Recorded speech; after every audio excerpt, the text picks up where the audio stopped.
Snapdragon 870। जी हां, आप लोगों ने सही सुना। पहली बार ऐसा हो कि क्वालकॉम ने स्नैपड्रैगन 800 सीरीज में एक और प्रोसेसर रिलीज कर दिया और ये पुराने वाले प्रोसेसर अपग्रेडेड नहीं है। ये एग्जैक्टली देखा तो पिछली साल जब स्नैपड्रैगन 865 प्लस रिलीज किए थे ना, और अब स्नैपड्रैगन 888 किया था, इनके बीच का स्नैपड्रैगन 870 है। यार ये चीज तो नाम से समझ में आ जाती है। तो देखा तो पिछली बार के प्रोसेसर से एक बार पावरफुल प्रोसेसर उन्होंने रिलीज कर दिया है, लेकिन क्या ये सच में पावरफुल है? ये कहां पे एग्जैक्टली स्टैंड करता है, इसको आज हम इस वीडियो में समझने की कोशिश करते हैं। और वीडियो अगर आप लोगों को पसंद है तो लाइक करो, चैनल को सब्सक्राइब करो।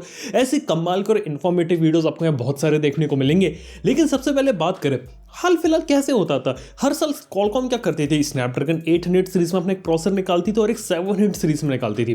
855 730 जी आप लोग को तो याद ही होगा। और जो 700 सीरीज में जो प्रोसेसर निकालते थे ना, वो हमेशा जो उससे पहले वाला 800 सीरीज का प्रोसेसर था उससे कम फास्ट होता था। मतलब आप ऐसे समझिए, 730 जी निकाला वो 845 से भी पीछे होता था और 855 प्लस से भी पीछे रखा जाता था। ऐसी 765 जी जब निकाला था वहां पे वो स्नैपड्रैगन 855 से भी पीछे होता था और 865 से भी। लेकिन इस बार क्या हुआ, स्नैपड्रैगन 888 निकाला, अब स्नैपड्रैगन 870 को निकाल दिया, जो कि देखा है तो स्नैपड्रैगन 865 से भी आगे का है, और कहूं तो स्नैपड्रैगन 865 प्लस के भी आगे का। और इस प्रोसेसर का जो सही नाम होना चाहिए ना, वो होना चाहिए स्नैपड्रैगन 865 प्लस प्लस।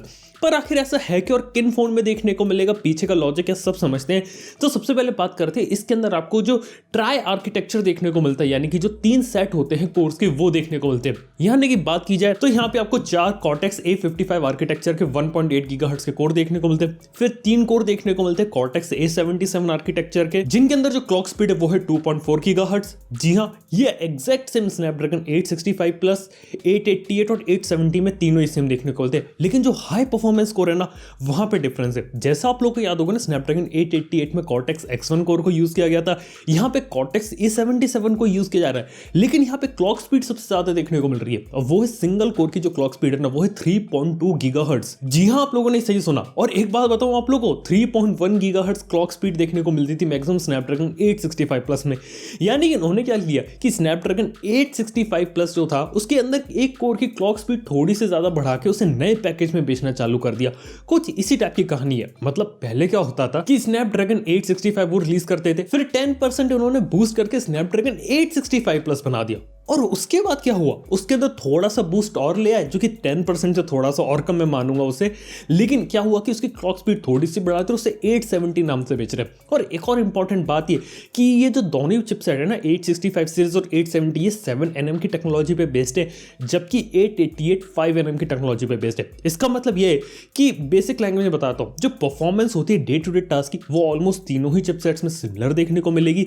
लेकिन जो पावर एफिशिएंसी होती है वो 888 में ज्यादा देखने को मिलेगी। और जो हाई परफॉर्मिंग टास्क होते हैं जैसे बेंचमार्क वगैरह, वहां पे कॉर्टेक्स X1 कोर के कारण 888 ज्यादा अच्छा परफॉर्म कर जाएगा। ये बात आप सही समझे। इवन बात करें तो हो सकता है 870 का जो बेंचमार्किंग स्कोर है वो 865 से भी ज्यादा, 865 प्लस से भी ज्यादा आपको देखने को मिल जाए। क्लॉक स्पीड में थोड़ा सा फर्क है, अदरवाइज 865 प्लस एग्जैक्ट सेम है। और बताओ यहाँ पे क्या देखने को मिलता है, एड्रेनो के जीपीयू के बारे में बात करें तो यहाँ पे एड्रेनो 650 जीपीयू स्नैपड्रैगन 870 में देखने को मिलता है, जबकि एड्रेनो 660 जीपीयू 888 के अंदर देखने को मिला था। और इसके साथ ही बात करें तो ये जो प्रोसेसर है 200 मेगापिक्सल के कैमरा को सपोर्ट करता है, यानी कि 200 मेगापिक्सल का सपोर्ट है इसके अंदर। लेकिन जो जीरो शटर लैग के अंदर जो फोटोग्राफ ले सकता है सिर्फ 64 मेगापिक्सल तक ले सकता है।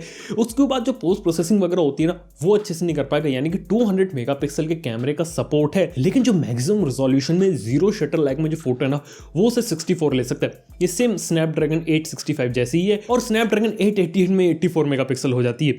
इसके साथ ही इसके अंदर आपको hybrid auto focus, HDR video, Dolby vision की वीडियो रिकॉर्डिंग, प्लेबैक का भी सपोर्ट है, मल्टी फ्रेम नॉइस रिडक्शन और रियल टाइम ऑब्जेक्ट क्लासिफिकेशन, इस टाइप के सभी फीचर्स आपको देखने को मिलते हैं। लेकिन बात आती है कंपनीज इसको किस तरीके से यूज करती है। इसके साथ ही 8K में 30 FPS में वीडियो रिकॉर्डिंग का भी फीचर है, और 4K 120 FPS में वीडियो रिकॉर्डिंग को सपोर्ट करता है। तो यार देखा तो सारे जो फ्लैगशिप वाली टेक्नोलॉजीज थी वो यहाँ पे आपको देखने को मिल रही है। लेकिन इसके साथ ही बात की जाए, जो चिपसेट है ना, जो लेटेस्ट क्वालकॉम की क्विक चार्ज 5 है, उसे सपोर्ट नहीं करता। ये सपोर्ट करता है क्विक चार्ज 4 प्लस को, और यहाँ पे आपको ब्लूटूथ 5.2 की जगह ब्लूटूथ 5.1 का सपोर्ट देखने को मिलता है, और वाईफाई 6 इनहैंस जो 888 में आया था ना, वो नहीं, उसकी जगह वाईफाई 6 देखने को मिलता है। अदरवाइज आपको काफी सिमिलर चीजें देखने को मिलती है। इसके साथ ही बात करें तो 865 और 865 प्लस में जैसे आपको एक्सटर्नल मोडेम देखने को मिलता था X55 वाला, इसके अंदर भी एक्सटर्नल मोडेम यूज किया गया X55 वाला, यानी कि 5G mmWave दोनों को सपोर्ट करेगा।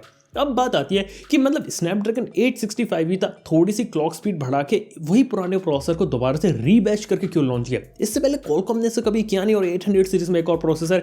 इसके पीछे का एक मेन रीजन ये कि पहले क्या होता था, मतलब पिछले 1-2 साल से स्नैपड्रैगन 800 सीरीज के प्रोसेसर की कीमत काफी ज्यादा हो रही थी। स्नैपड्रैगन 888 आया तो उसकी कीमत भी स्नैपड्रैगन 865 के बराबर थी। लेकिन प्रॉब्लम ये थी कि जो बजट वाली रेंज होती है, यानी जैसे हम फ्लैगशिप कलर या अपर मिड रेंज कहते हैं, वहां पे आपको अच्छे प्रोसेसर देखने को नहीं मिल रहे थे क्वालकॉम स्नैपड्रैगन की तरफ से, जिससे हुआ कि फ्लैगशिप फोन जितने भी आते सबकी कीमतें ज्यादा हो गई। इसलिए हमें कोई भी ढंग का फ्लैगशिप कलर या मैं कहूं पोको F1 का कोई रिप्लेसमेंट हमें 2020 में देखने को नहीं मिला।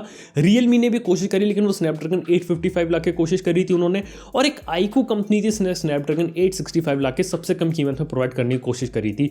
लेकिन इस बार क्या होगा कि स्नैपड्रैगन 888 तो उन्होंने फ्लैगशिप के लिए रखा, उसकी कीमत ज्यादा रखी, लेकिन जो कंपनी उसे अफोर्ड नहीं कर सकती उसके लिए नीचे उन्होंने स्नैपड्रैगन 870 को रखा है, जिसका मतलब ये कि जो हाई एंड के नीचे जो फोन आते हैं अपर मिड रेंज कैटेगरी पे, वहां पे आपको काफी अच्छे प्रोसेसर वाले फोन देखने को मिल सकते हैं जो कि स्नैपड्रैगन 870 के साथ पावर्ड हो। और पीछे का एक रीजन ये कि पिछले एक साल में मीडियाटेक डायमेंसिटी ने काफी अच्छी परफॉर्मेंस दिखाई है, और 1000 प्लस चिपसेट जैसे जो प्रोसेसर थे वो अच्छी परफॉर्मेंस दे रहे थे, इसलिए बाहर उनकी काफी ज्यादा सेल हो रही थी। अब वो इंडिया में भी डेब्यू करने वाले हैं, और देखा जाए तो उन्हें लग रहा था कि अगर मीडियाटेक डायमेंसिटी इंडिया में भी अगर अपना कैप्चर कर लेती अच्छे से मार्केट, तो स्नैपड्रैगन को खतरा हो सकता है, और स्नैपड्रैगन के जो मिड रेंज वाले प्रोसेसर है ना, उन्हें कोई खरीदेगा नहीं। इसलिए अपर मिड रेंज कैटेगरी के अंदर उन्हें एक अच्छे प्रोसेसर की जरूरत थी, जब उन्होंने निकाल दिया स्नैपड्रैगन 870, जो अब हेड टू हेड कंपीट करेगा मीडियाटेक डायमेंसिटी 1000 प्लस वाले चिपसेट के साथ। अगर मैं अपना पर्सनल ओपिनियन बताऊं कि इस चिपसेट के साथ आपको फोन्स है वो किस प्राइस रेंज के अंदर देखने को मिलेंगे, तो मेरे को लगता है कि 30,000 के आसपास।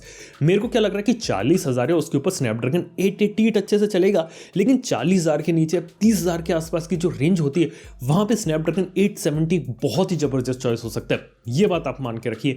और एक और बात यहां पे मैं ऐड कर सकता हूं कि आने वाले समय जो बाकी कंपनीज है जो अपने फोन के लाइट वाले मॉडल निकालने वाली, उनमें चिपसेट देखने को मिल सकता है। जैसे बात करें, आपने रूमर सुना होगा OnePlus 9e, OnePlus 9 Lite, इस टाइप के फोन्स हमने सुने हैं, लेकिन हो सकता है कि इन फोन के अंदर स्नैपड्रैगन 870 आ जाए, क्योंकि रूमर आए थे स्नैपड्रैगन 865 आ रहा है, तो 870 शायद से आ सकता है। कोई 100% कंफर्मेशन नहीं है, लेकिन इस टाइप से किसी भी स्नैपड्रैगन 888 वाले फोन का अगर लाइट वर्जन आएगा, तो उसके लिए जो प्रोसेसर है ना, कंप्लीटली अच्छा सेंस बनाता है। हो सकता है कि अपकमिंग मोटोरोला एज एस के अंदर देखने को मिले, कुछ हमें रूमर्स इसके देखने को मिले, क्योंकि स्नैपड्रैगन 865 वाले फोन मोटोरोला के कुछ आपको लीक देखने को मिले थे। हो सकता है उनके अंदर स्नैपड्रैगन 870 देखने को मिल जाए, कहानी कुछ भी हो सकती है। और तो और ये भी लग रहा है मेरे को, अगर पोको F2 या पोको F1 का जो स्पिरिचुअल सक्सेसर होगा, उसके लिए भी जो प्रोसेसर है ना, काफ़ी ज़्यादा सही हो जाता है, क्योंकि हर बार पोको के फ़ोन की खास बात ये थी कि फ्लैगशिप कैटेगरी का प्रोसेसर आपको सबसे कम प्राइस में। तो लग रहा है कि अगर पोको F2 अगर आना चाहे, तो उसके लिए सबसे बेस्ट पॉसिबल प्रोसेसर है ना मार्केट में, तो यही हो सकता है। फिर भी देखते आने वाले टाइम में क्या रहता है। इसके जो प्रोसेसर वाले फ़ोन है वो आने वाले समय में Xiaomi निकालने वाली है, ओप्पो की तरफ से हमने सुना है, और भी काफ़ी सारी कंपनीज के सामने सुने हैं। देखते हैं आने वाले समय में इसके जो प्रोसेसर है वो किस तरीके से मार्केट में। और जो सबसे ज़रूरी चीज़ रहती है इनकी प्राइसिंग क्या रहती है। अगर बिलो 30,000 में अगर ये प्रोसेसर के फोन अगर आने लगे, काफ़ी कमाल की चीज़ होगी। फिर मतलब आप समझ सकते हैं कि 30,000 के प्राइस पॉइंट पर आपको फ्लैगशिप लेवल की तो परफॉर्मेंस मिली रही है, जैसे कि रेगुलर परफॉर्मेंस स्नैपड्रैगन 888 की है वो वैसी, खासतौर पर 5G की कैपेबिलिटीज़ भी आपको देखने को मिल रही हैं, हाई एंड फीचर्स भी देखने को मिल रहे हैं। ये काफ़ी ज़्यादा कमाल की चीज़ होगी। तो लग रहा है कि आने वाले समय में आपको 20, 30 या 35,000 की रेंज में बहुत ही कमाल के फोन्स देखने को मिलने वाले। देखते हैं आने वाले टाइम में क्या रहता है। तो ये पूरी कहानी होती है स्नैपड्रैगन 870 की। ये प्रोसेसर आप लोगों को कैसा लगा, इसके अंदर आपको क्या चीज़ें खास बात लगी, बात नीचे कमेंट करना ना भूलना। वीडियो पसंद आए तो लाइक कर लेना, चैनल को सब्सक्राइब कर लो। थैंक यू आपको वीडियो देखने के लिए। मैं आप सुनता हूँ नेक्स्ट वन में। Good bye.